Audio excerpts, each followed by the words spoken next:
If your team is constantly fighting, constantly arguing, and bringing in some drama, then the symptom may be more deeper than you think.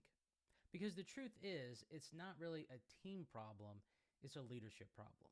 So, what I'm going to do is I'm going to share 3 reasons that could be potentially, most likely, why your team is arguing, having conflict, and creating workplace drama. So, I don't know about you, but drama is just one of those things that's extremely draining, is frustrating, and it's really annoying, right? Because you have it at work, but then also it could follow you in the car, and then it could follow you at home, and then it's back with you in the car, and then back at the workplace. And drama is really one of those things to where if you leave it alone, it will not usually get better. It actually festers. It's like bacteria, okay? It just grows and grows and grows until you put some Lysol on that bad boy, right? Like you got to disinfect it because, again, a team that is having a lot of conflict is not going to be as effective. Now, the reason how I know this is because, believe it or not, I've been in workplace drama. And that's whether you're talking about the corporate world and even the church world, believe it or not. And it's really the same because people are people.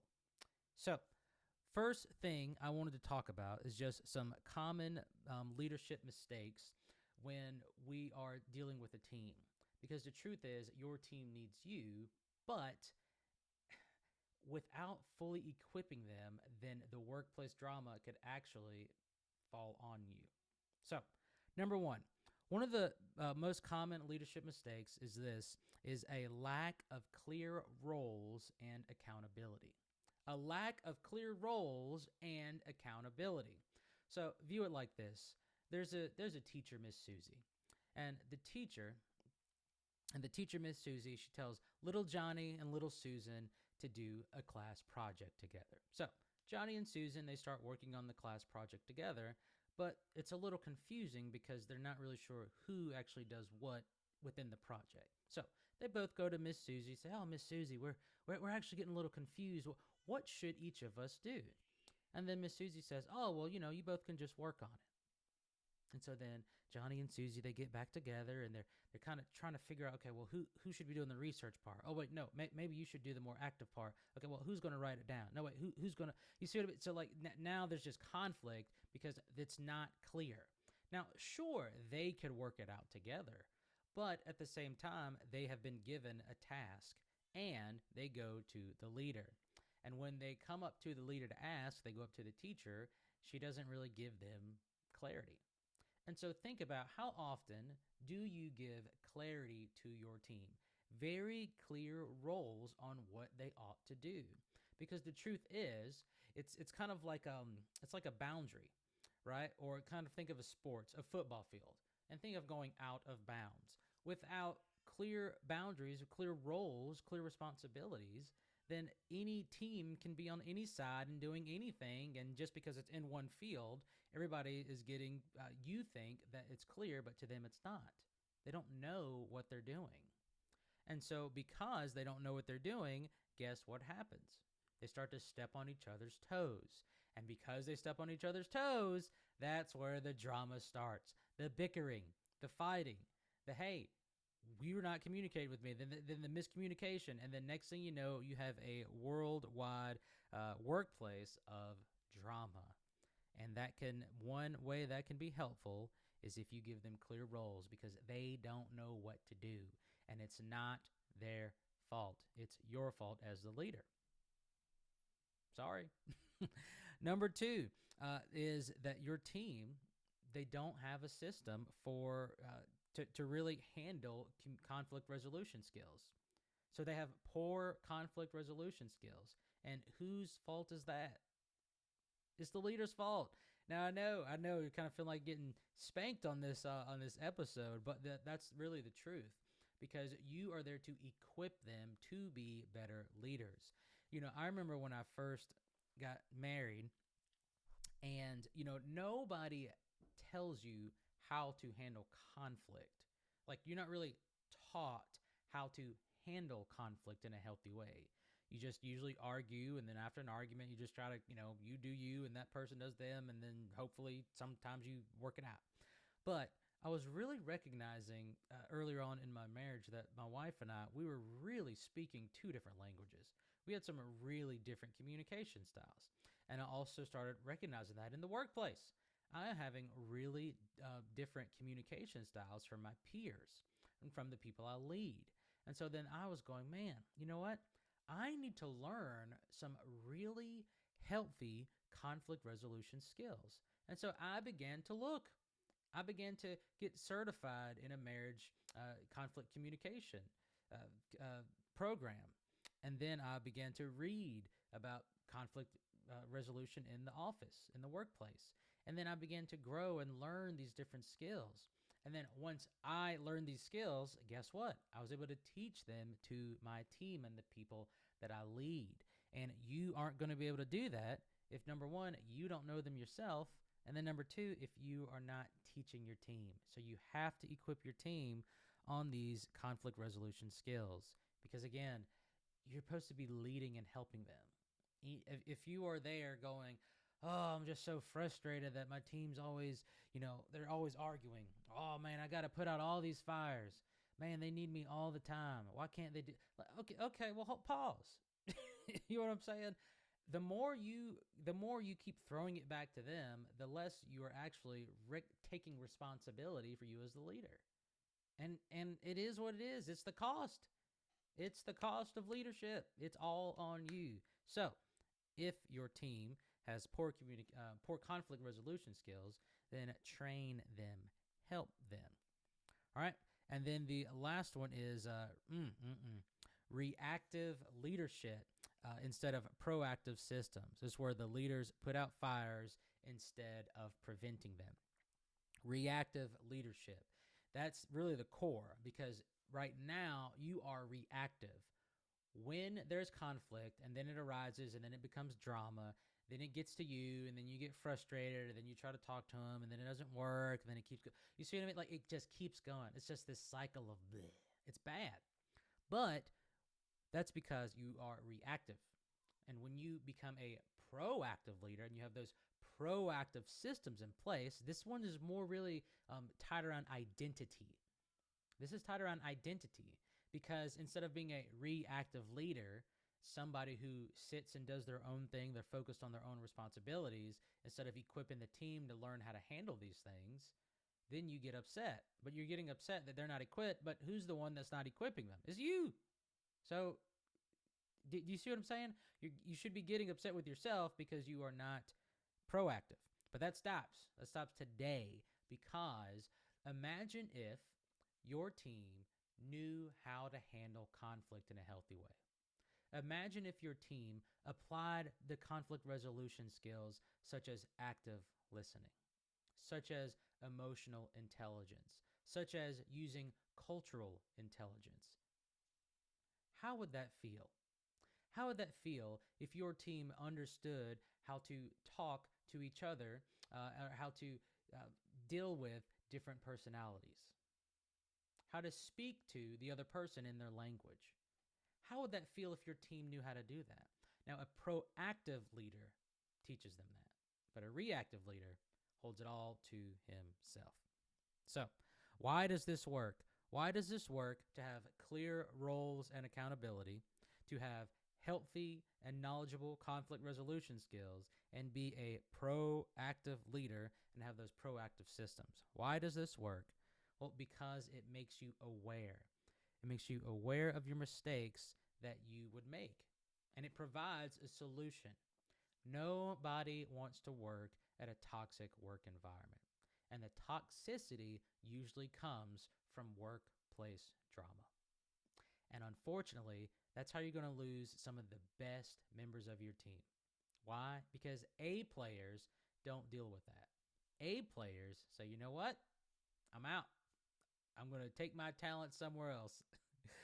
But you don't want that. You want to keep your best people.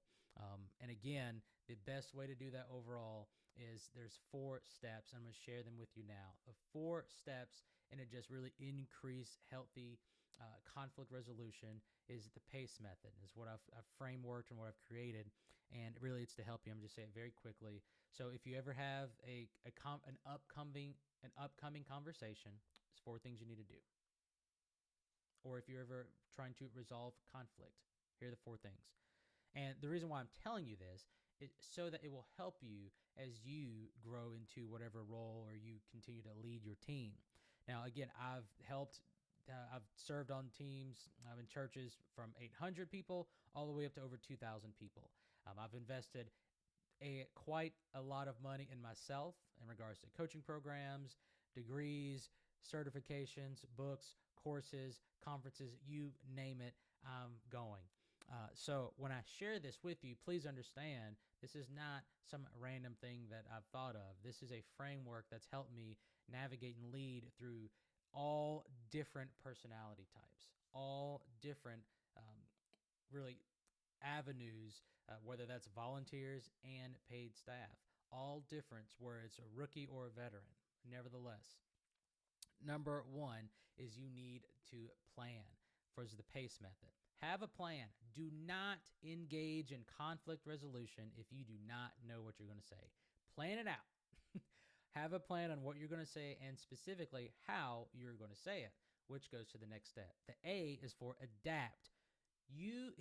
Listen, very, very, very important and critical mistake that 99.9% of people make. Are you ready? Think about this. If my child, I have a son, I have 3 kids. My son is in 2nd grade. If I speak to my son like he's in high school or college, is that going to be a very fruitful conversation? No. No, it's not.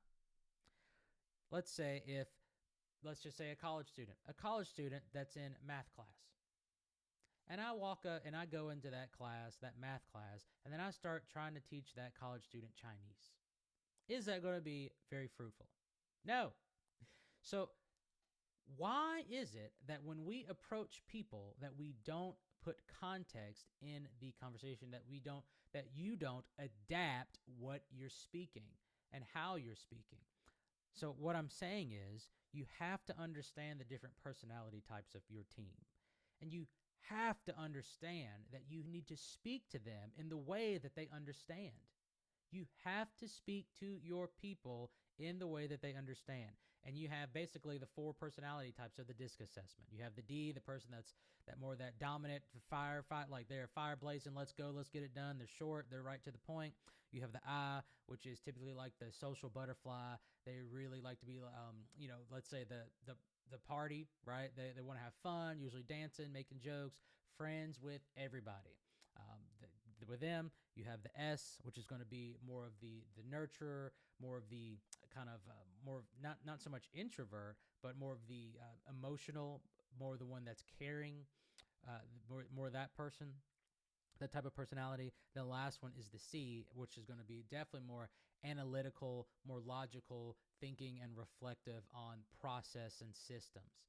Now, when you understand, like this right here, what I'm about to give you is like 10 years of 10 years of struggle, 10 years of pain, 10 years of beating my head against the wall on like, why is my team not listening? Why am I not, why is this not effective? This is why. When you are speaking to somebody who has a D personality, you need to speak in that language. Be direct. Be to the point. Give them clarity. Bam. Let them know what's going on. Hey, this is what we're going to do. This is how we're going to do it. You feeling good? You doing good? All right, here we go. Boom, let's go.